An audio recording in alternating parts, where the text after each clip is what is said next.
خاموشی جس میں عرب کی قوم پڑی ہوئی تھی، خود اللہ کے نبی جناب محمد رسول اللہ صلی اللہ علیہ وسلم کو نبی بن جانے کے بعد بھی، نبوت مل جانے کے بعد بھی کئی سال لگ جاتے ہیں شراب کی حرمت کا اعلان کرنے میں، کیونکہ شراب اتنا زیادہ پیتے تھے عرب کے لوگ کہ اللہ کے رسول آسانی کے ساتھ اس شراب کو حرام نہیں کر پائے۔ آپ کو بھی بہت دن لگ گئے، کئی سال لگ گئے، مختلف ادوار سے گزرنا پڑا، تب جانے کے بعد لاسٹ میں جب حد سے زیادہ لوگ آگے بڑھ گئے اور شراب پی پی کر قرآن کی آیتیں غلط پڑھنے لگے، شراب پی پی کر نماز پڑھنے جانے لگے اور نشے کی حالت میں نماز پڑھنے لگے، یہاں تک کہ نماز کی حالت میں نشہ آنے لگا اور قرآن کی آیتیں غلط پڑھی جانے لگیں، تب جا کر شراب کی حرمت کا اعلان ہوتا ہے۔ ایک صحابی نے دعوت کی، حضرت علی کی، ابو عبیدہ ابن الجراح کی، عبد الرحمن ابن عوف کی، مختلف صحابہ کی جب دعوت کی تو کھانا کھایا، اور کھانا کھانے کے بعد شراب کا دور چلا اس انصاری نوجوان کے یہاں۔ جب شراب کا دور چلا تو شراب پینے کے بعد نشہ آ گیا، شام کا کھانا جلدی کھا لیا، شراب پینے کے بعد نشہ آ گیا، اور نشہ آتے ہی نماز کا وقت ہو گیا، مغرب کا اذان کی آواز آنے لگی۔ اس انصاری نوجوان نے اپنے گھر میں چادر بچھا دی اور کہا اب تم نماز پڑھنے مسجد میں کیا جاؤ گے، ہم لوگوں نے شراب پی ہے، چلیے یہی نماز پڑھ لیتے ہیں۔ وہی نماز پڑھی جانے لگی، ایک صحابی نماز پڑھانے کے لیے کھڑے ہو جاتے ہیں، شراب کے نشے میں اللہ اکبر کہہ کر نیت باندھتے ہیں اور قرآن کی آیت پڑھنا شروع، الحمدللہ رب العالمین الرحمن الرحیم مالک یوم الدین ایاک نعبد و ایاک نستعین غیر المغضوب علیہم ولا الضالین۔ یہاں تک گاڑی صحیح چلتی ہے، اس کے بعد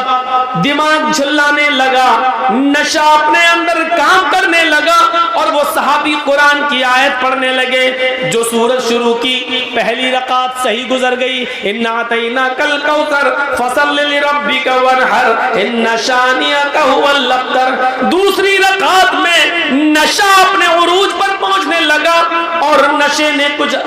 جگہ کچھ پکڑ حاصل کر لی، وَلَا الضَّالِّينَ تک گاڑی صحیح چلی۔ اس کے بعد قرآن کی آیت جب شروع ہوئی سورت، قُلْ يَا أَيُّهَا الْكَافِرُونَ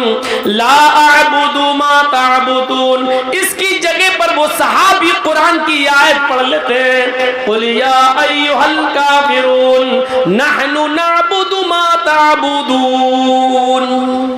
مطلب ہی بدل گیا۔ شراب کے نشے میں ہیں اور کیا پڑھ رہے ہیں، قُلْ يَا أَيُّهَا الْكَافِرُونَ ہے کیا، لا اعبد ما تعبدون، اے کافرو میں ان کی عبادت نہیں کرتا جن کی تم کرتے ہو۔ لیکن یہ صحابی کیا پڑھ رہے ہیں، قُلْ يَا أَيُّهَا الْكَافِرُونَ اے کافرو نَحْنُ نَعْبُدُ مَا تَعْبُدُونَ، ہم بھی اس کی عبادت کرتے جن کی تم کرتے ہو۔ دیکھ رہے ہیں قرآن کہہ رہا میں ان کی عبادت نہیں کرتا جن کی تم کر رہے ہو، اور یہ صحابی کیا پڑھ رہے ہیں، نحن نعبد ما تعبدون، ہم ان کی عبادت کرتے ہیں جن کی تم کرتے ہو۔ مطلب ہی بدل گیا۔ جیسی نماز اللہ اللہ کر کے ختم ہوتی ہے، ادھر محمد الرسول اللہ پر قرآن کی آیت نازل ہوتی ہے، یا ایھا الذین آمنوا لا تقربوا الصلاۃ وانتم سکارا، اے ایمانو والو تم اس وقت نماز کے قریب مت جاؤ جب تم نشے میں ہو، اے ایمان والو تم اس وقت شراب کے قریب مت جاؤ جب تم نشے میں ہو، اس وقت تک نماز نہ پڑھو جب تک کہ تم جان نہ لو، حتی لا تعلموا ما تقولون، جو تمہارے منہ سے نکل رہا ہے اس کو تم سمجھنے نہ لگو، اس کو تم جاننے نہ لگو، جو تم بول رہے ہو جب تک وہ خود تمہاری سمجھ میں نہ آنے لگے کہ کیا تم کیا بول رہے ہو، اس وقت تک نماز کے قریب مت جاؤ۔ میرے بھائیو جب قرآن کی آیتیں نماز میں غلط پڑھی جانے لگی اور شراب پی کر لوگ فخر کرنے لگے میں تم سے افضل، میں تم سے اونچا، ارے میں مہاجر ہوں، اللہ کے رسول قریشی میں قریشی، اللہ کے رسول بنو ہاشم میں بنو ہاشم کا، تم انصاری ہو، تم جاہل ہو، تم نیچی قوم کے لوگ ہو۔ جب آپس میں فخر و غرور ہونے لگا، شراب کے نشے میں ایک دوسرے پر فوقیت دکھانے لگا کہ میں تم سے افضل، میں تم سے افضل، تب قرآن کی آیت نازل ہوتی ہے انما الخمر والمیسر والانصاب والازلام رجس من عمل الشیطان، اور پوری زندگی کے لیے شراب کی حرمت کا اعلان کر دیا جاتا ہے۔ اب گوارا نہیں ہے، کیونکہ جس چیز کو مٹانے کے لیے، جس جہالت کو ختم کرنے کے لیے اللہ کے نبی اس دنیا میں آئے، وہی چیز چلنے لگی ہے۔ اسلام میں اونچا نیچا کوئی چیز نہیں ہے، اسلام میں تیرا میرا کوئی چیز نہیں ہے، اسلام میں امیری اور غریبی کوئی حیثیت نہیں رکھتی ہے، اسلام میں سب برابر ہیں۔ تم شراب پی کر ایک دوسرے پر فخر کرتے ہو کہ میں تم سے افضل ہوں، میں تم سے اچھا ہوں، میری قوم تمہاری قوم سے اچھی قوم ہے، میری قوم سب سے افضل قوم ہے، یہ کہنے لگے ہو۔ اسلام میں اس چیز کی اور جاہلیت کی اس بدبو کی کوئی ضرورت نہیں ہے۔ اسلام ان تمام خرافاتوں سے پاک ہے، اسلام ان تمام برائیوں سے پاک و صاف مذہب ہے۔ اسلام یہ کہتا ہے کہ تم سب برابر ہو، کلکم من آدم و آدم من تراب، تم سب آدم کی اولاد ہو اور آدم مٹی سے پیدا ہوئے تھے، تم سب مٹی کے ہو، آدم کی اولاد ہو، تم میں کوئی بڑا نہیں ہے، کوئی چھوٹا نہیں ہے۔ لا فضل لعربی علی عجمی، تم میں سے کسی عرب کے رہنے والے کو عجم کے رہنے والے پر کوئی فوقیت نہیں ہے، کسی عجم کے رہنے والے کو غیر عرب پر کوئی فوقیت نہیں ہے، کسی عرب کے رہنے والے کو غیر عرب پر کوئی فوقیت نہیں ہے۔ نہ کوئی گورا کالے سے اچھا ہے، نہ کوئی کالا کسی گورے سے افضل ہے۔ اسلام میں سب برابر ہیں۔ اسلام کے اندر اگر کوئی چیز بنیاد اور حیثیت رکھتی ہے تو وہ ہے الا بالتقوی، تقوی کی بنیاد پر آپ ایک دوسرے سے بڑے ہو سکتے ہو، ورنہ نہیں۔ تقوی کی بنیاد پر، جس کے اندر جتنا تقوی ہوگا، جس کے اندر جتنا تقوی ہوگا، پرہیزگاری، تقوی تقوی تقوی کسے کہتے ہیں، اس کی چھوٹی سی مثال اگر ہم سمجھ جائیں، اللہ کے نبی صلی اللہ علیہ وسلم نے فرمایا، غور کیجئے گا، آپ نے محنت کر کے 99 روپے کمائے، 99 روپیز، 99 روپے کمائے، اور آپ چاہتے ہیں کہ ہم کوئی نئی قمیص، نیا کرتا، نیا پنجابی لے لوں تاکہ ہم مسجد میں جا کر نماز پڑھ سکیں، ہمارے پاس کوئی اچھا کپڑا نہیں ہے۔ آپ مارکیٹ میں گئے اور آپ کو کپڑا مل رہا ہے پنجابی 100 روپے کا، آپ کے پاس ہیں کتنے؟ 99۔ یہ آپ نے جنگل میں لکڑیاں کاٹ کاٹ کے بازار میں بیچ کر کمایا ہے،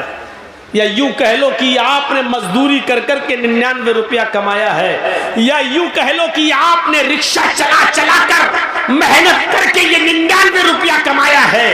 لیکن 1 روپیہ آپ کے پاس کہیں سے حرام کا آ گیا، ناجائز، حرام کا، اور آپ کو معلوم ہے کہ یہ حرام کا روپیہ ہے۔ 99 روپے میں وہ 1 روپیہ آپ نے ملا کر 100 روپے کا کرتا لے لیا، 100 روپے کا پنجابی خرید لیا، جبکہ 99 روپے حلال کے ہیں، 99 روپے محنت کے ہیں، لیکن 1 روپیہ اس میں جو حرام کا آپ نے ملا کر قمیض خریدی۔ اللہ کے نبی فرماتے ہیں جب تک وہ قمیض تمہارے جسم پر رہے گی، جب تک وہ کرتا تمہارے جسم پر رہے گا، اللہ کے یہاں تمہاری ایک بھی نہ فرض عبادت قبول ہوگی، نہ نفل عبادت قبول ہوگی، تمہارا ایک بھی سجدہ اللہ رب العالمین کی بارگاہ میں قبول نہیں کیا جائے گا۔ کیوں؟ پوچھا اللہ کے رسول کیوں؟ آواز آتی ہے ان اللہ طیب و یقبل الطیب، اللہ پاک ہے اور پاک چیز کو پسند کرتا ہے. اب آپ سوچو کہ 99 میں، ارے بھائی 99 میں ایک حرام کا مل گیا تو کیا ہوا، 99 تو حلال کے تھے. تو آپ اس کو یوں سوچ لو کہ آپ کے پاس ایک بالٹی پانی رکھی ہوئی ہے، پورا آپ نے ابھی اس کو نل سے نکالا ہے، ابھی آپ نے اس کو ہینڈ پائپ چلا کر کھینچا ہے، یہ پانی ہے، اور آپ کی آنکھوں کے سامنے اس میں پیشاب کا ایک قطرہ چلا جائے، پیشاب کی صرف ایک بوند چلی جائے، تو ایمانداری کے ساتھ بتائیے کیا وہ آپ پانی پیئیں گے، یا اس پانی سے آپ نہائیں گے، یا اس پانی سے آپ کپڑا دھلیں گے؟ اگر آپ کی آنکھوں کے سامنے اس میں پیشاب کی ایک بوند چلی جائے تو نہیں، کیونکہ آپ جانتے ہیں پوری ایک بالٹی پانی پاک ہے، لیکن اس ایک قطرے نے، پانی کے پیشاب کے قطرے نے پوری بالٹی پانی کو ناپاک کر دیا ہے. چونکہ وہ مائع قلیل ہے اس لیے وہ ناپاک مانا جائے گا. تو میرے بھائیوں، اسی طریقے سے 99 روپے میں 1 روپیہ آپ نے حرام کا ملا دیا تو وہ 100 روپے بھی اب آپ کے حرام کے ہو گئے. وہ کرتا، وہ قمیص، وہ پنجابی، وہ لنگی، جو بھی چیز آپ اس سے خریدیں گے اور اس کو پہن کر نماز پڑھیں گے تو اللہ کے یہاں قبول نہیں ہے. یہ تقوی کی ایک مثال ہے کیسے بچنا ہے.